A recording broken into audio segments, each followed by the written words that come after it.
Año 49 a.C. Una guerra civil asolaba el Imperio Romano. Roma era tan poderosa que dominaba el mundo mediterráneo.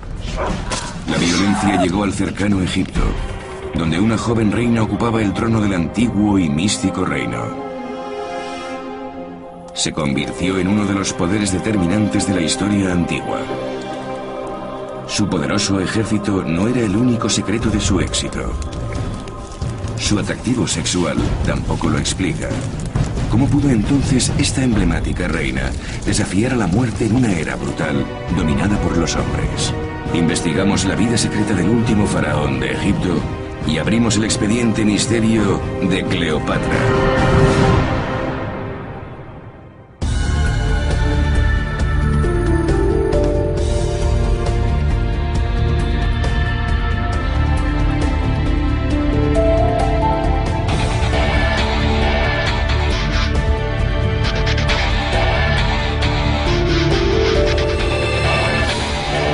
Expediente Misterio, Cleopatra. Durante 2000 años, la leyenda de la reina Cleopatra ha inspirado incontables pinturas, representaciones y películas.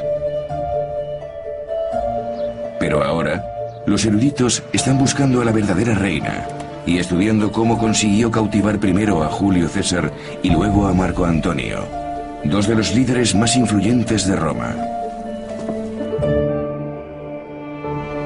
Cleopatra nació en el año 69 a.C. y era la hija mayor de un faraón perteneciente a una larga línea sucesoria. Hubo otras 6 reinas llamadas Cleopatra antes de ella, de la dinastía de los Ptolomeos, que tomó el nombre de su fundador, Ptolomeo I. El escritor Meitrau ha estudiado ese periodo. Ptolomeo era griego y se instaló en Egipto después de la muerte de Alejandro. Alejandro Magno era el general macedonio que conquistó Egipto en el año 332 a.C. Cuando murió, uno de sus mejores generales, Ptolomeo, asumió el gobierno del país. Y entonces empezó la dinastía ptolemaica, que duró 300 años.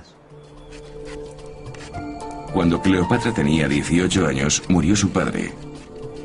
Subió al trono y se convirtió en la reina Cleopatra VII, gobernando junto a su hermano Ptolomeo XIII, de 10 años de edad. El matrimonio entre hermanos era habitual. El doctor Christopher Snyder ha estudiado las dinastías del antiguo Egipto y de Roma. Cleopatra era la consorte de su hermano Ptolomeo, siguiendo la tradición, una costumbre egipcia para mantener la sangre divina dentro de la familia real. La doctora Debbie Chalice explica la precariedad de la vida de la realeza ptolemaica. Los Ptolomeos tuvieron luchas internas durante los últimos 50 años de la dinastía, sin hablar de tiempos anteriores. En la corte había riesgo constante de traición y asesinato. El padre de Cleopatra fue uno de los pocos gobernantes que no fue asesinado, pero la joven reina se enfrentaría a un peligro inminente externo. De uno de los superpoderes más expansionistas de la historia, cuyos territorios iban desde el mar Mediterráneo al mar del Norte, Roma. Hace 2000 años dominaban los países mediterráneos y por supuesto los romanos, que eran increíblemente tenaces, agresivos y aventureros, llevaron su civilización hacia Occidente y Oriente, todo lo que les fue posible, lo que incluía a Egipto. En la época en que Cleopatra ascendió al trono, el imperio se extendía desde el Atlántico Norte al Mediterráneo Oriental, y el centro era Roma. En esta gran ciudad imparte historia la profesora Valerie Higgins. Había una franja que no era suya. No habían conquistado totalmente Egipto, habían ocupado algunos de los territorios aledaños, pero no habían entrado en Egipto. Pero progresivamente el país entró en la esfera de influencia romana. Roma controlaba la economía egipcia. Los predecesores de Cleopatra habían pedido a los romanos grandes sumas de dinero para sofocar sus luchas internas. Para mantenerse en el poder, Ptolomeo XII, padre de Cleopatra, pidió a los romanos tropas de apoyo y dinero prestado para mantener a su ejército y debía una gran cantidad de dinero a Roma. Afortunadamente, Egipto era un cliente solvente. Egipto tenía cereales y los gobernantes de Roma querían que su pueblo fuera feliz. Y es obvio que una forma de conseguirlo era proporcionándole abundancia de alimentos. La fertilidad de Egipto se lo aseguraba y les interesaba que reinara la paz.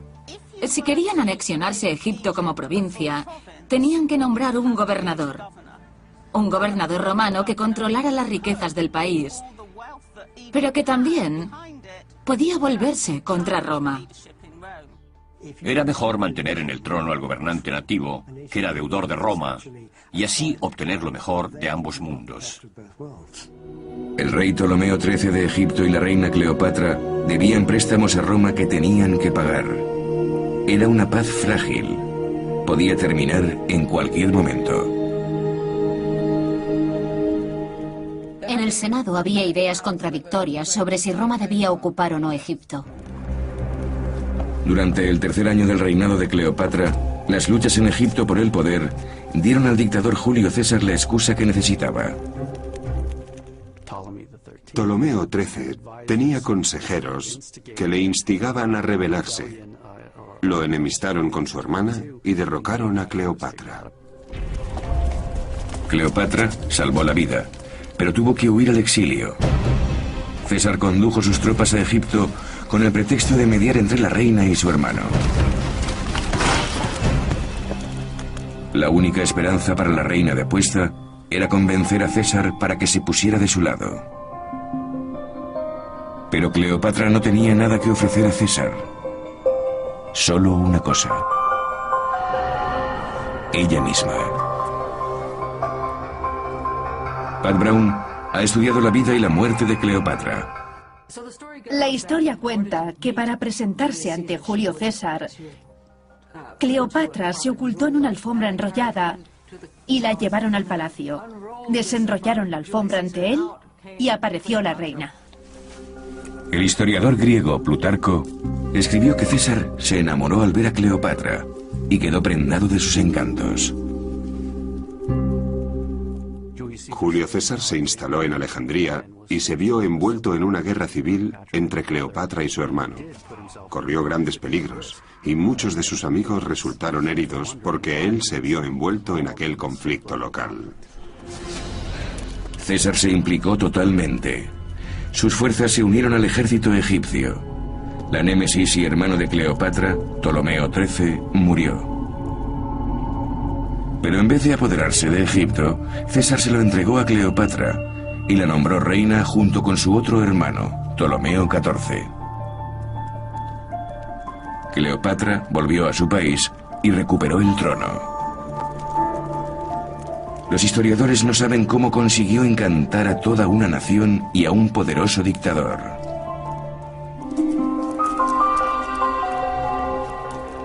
Pero aunque fuera la mujer más bella que haya existido, la promesa de sexo con ella fue suficiente motivo para que un inteligente y calculador gobernante como César cambiara su comportamiento.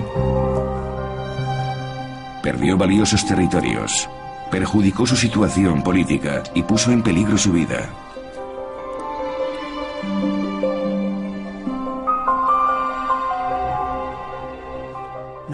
Es fascinante y muy difícil de explicar.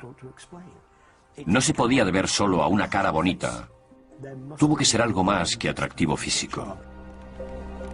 Los entendidos se están centrando más allá de su apariencia física e investigan otros atractivos de Cleopatra. Creo que una de las cosas que se han olvidado es el intelecto de Cleopatra. Cleopatra hablaba griego y egipcio, y además lenguas como el arameo y el sirio. Era una joven muy bien educada, y había sido preparada para ser reina de Egipto. Era científica, filósofa, podía discutir con las mejores mentes griegas, y sin duda era la mujer más rica de los países del Mediterráneo, y eso gustó a César. Esos atributos de Cleopatra la salvaron y la hicieron una soberana independiente. Consiguió seducir a Julio César, el dictador y el hombre más poderoso del mundo romano.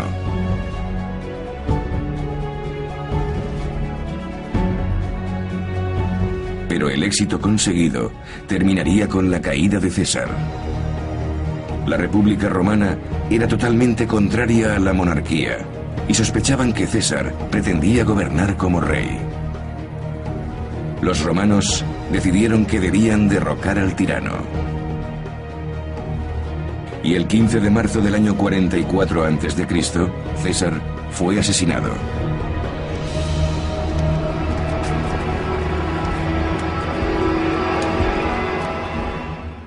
Después del asesinato de César, Cleopatra quedó en una terrible situación. Ya no tenía a nadie que la apoyara. El Imperio Romano se dividió nuevamente y volvió a estallar una guerra civil. Y Octavio, hijo adoptivo y heredero de César, se alió con el más formidable y exitoso de sus generales, Marco Antonio. Octavio y Marco Antonio eran dos personas muy distintas. Octavio no era soldado, sino un astuto político, un hombre prudente y moderado. Antonio era una gran figura, un magnífico soldado, un gran amante y buen amigo de muchos de sus compañeros de filas. Con el nuevo conflicto romano, el Egipto de Cleopatra era un terreno crucial para ganar la batalla. Antonio pidió a la reina que se pusiera de su lado. Cleopatra deseaba mantenerse en el trono y conservar su posición de soberana de Egipto.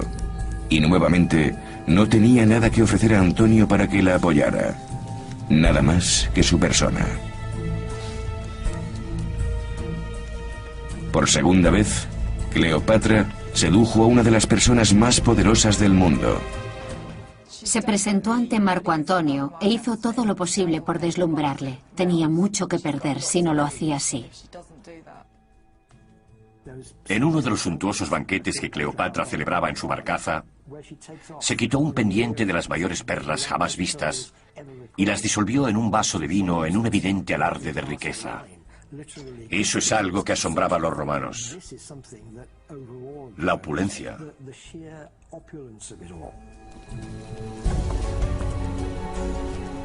Cleopatra añadió extravagancia, excesos y grandes banquetes a su lista de tentaciones para atraer a Marco Antonio. La exposición de riqueza y abundancia de alimentos es impresionante y afecta profundamente dependiendo de la cultura o el contexto histórico.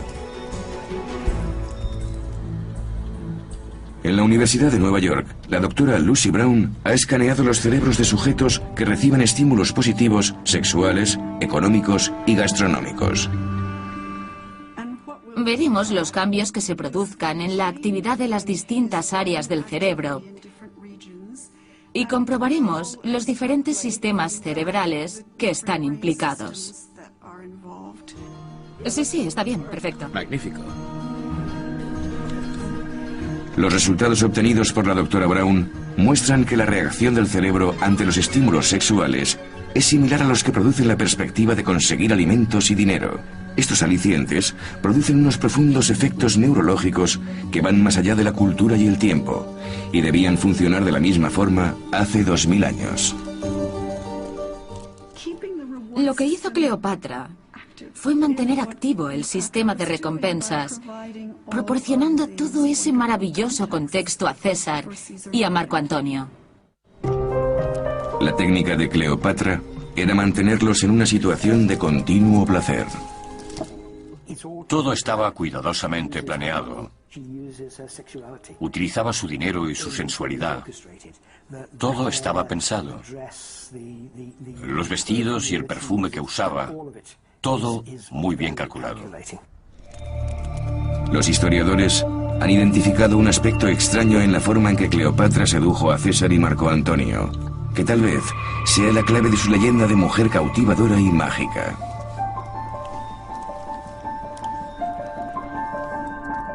Es posible que los romanos creyeran, como los egipcios, que el faraón era un dios con forma humana. Si Antonio tenía por divinos a los gobernantes de Egipto, quizá también estuviera convencido de que mantenía relaciones íntimas con una diosa viviente. Creían en dioses y diosas y que eran reales. Los romanos celebraban rituales regularmente para obtener sus favores. La sociedad egipcia tenía unos dioses tremendamente poderosos que habían estado ahí desde siempre. En los tiempos en que reinó Cleopatra, Egipto ya era una civilización antigua. Aunque no lo parezca, el siglo XXI está más cerca de la época romana, que los romanos estaban de la era de la construcción de las pirámides. Para los romanos era un enigma cómo erigieron esos edificios de miles de millones de toneladas. En una época de profundas convicciones religiosas, a los romanos les debía de asombrar el místico pasado de Egipto y los terribles dioses que velaban por Cleopatra. Sabemos que las deidades egipcias tenían cabeza de halcón y de cocodrilo y eran atemorizantes. Poseían una especie de malevolencia sobrenatural que derramaban sobre Egipto. Para los romanos, Egipto era misterioso, exótico y terrorífico. Creo que les asustaba. Y es muy posible que en el mundo antiguo la gente era lo que hoy llamamos supersticiosos. Plutarco nos cuenta que Cleopatra jugó con las creencias espirituales de Antonio para presentarse ante él. Apareció como la diosa femenina de Egipto y Grecia, Isis, que era la diosa de la fertilidad en la mitología egipcia, fusionada con la diosa del amor, Afrodita. Pero algunos eruditos dicen que había algo más que fantasía en el papel que asumió, y que Antonio pudo ver a Cleopatra, al menos en parte, como algo sobrenatural. La prueba está en las profundas actitudes psicológicas y religiosas de los romanos.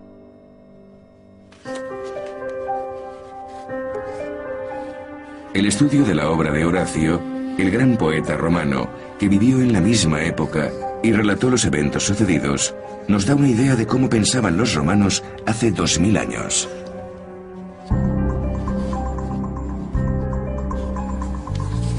El doctor Paul Winnie, especialista en latín, está analizando el lenguaje que Horacio utilizó para describir cómo Cleopatra sedujo a Antonio.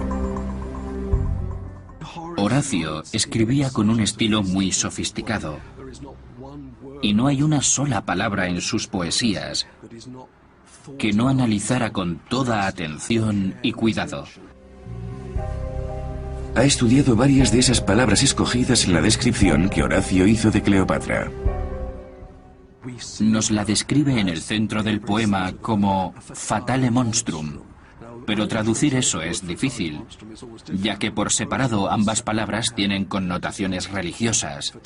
Fatale significa funesto, letal y también fatídico.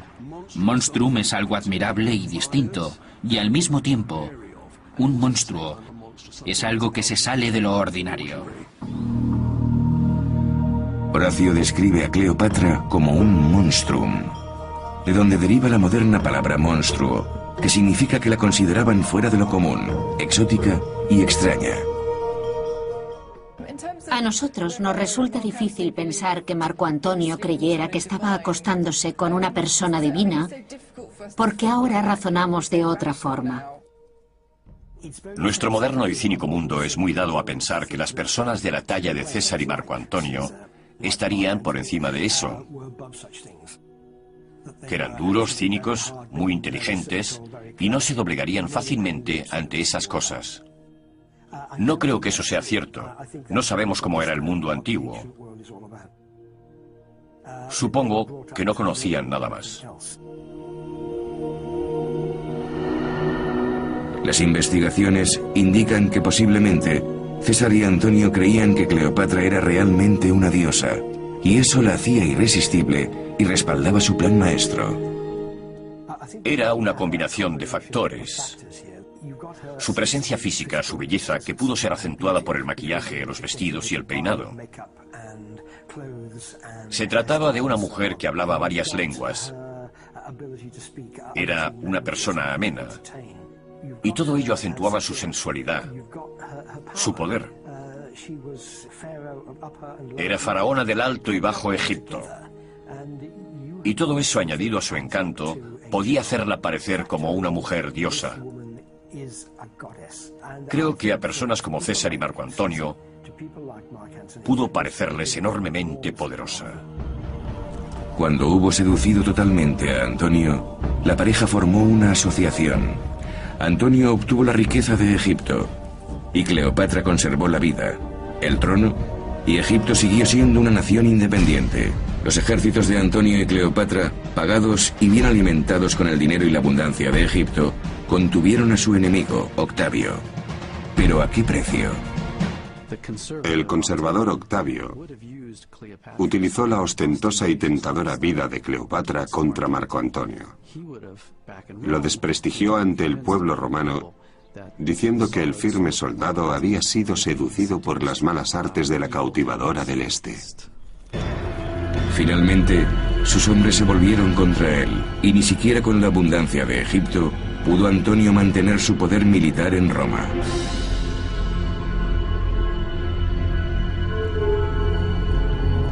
El 1 de agosto del año 30 a.C., cuando Cleopatra tenía 39 años, ella y Antonio se rindieron.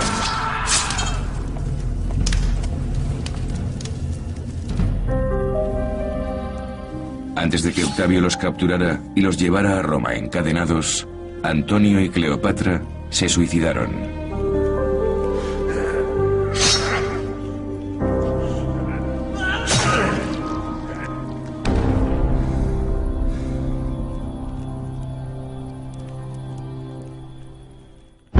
Octavio invadió Egipto e impuso un gobernador romano. El país se convirtió en otra provincia de Roma.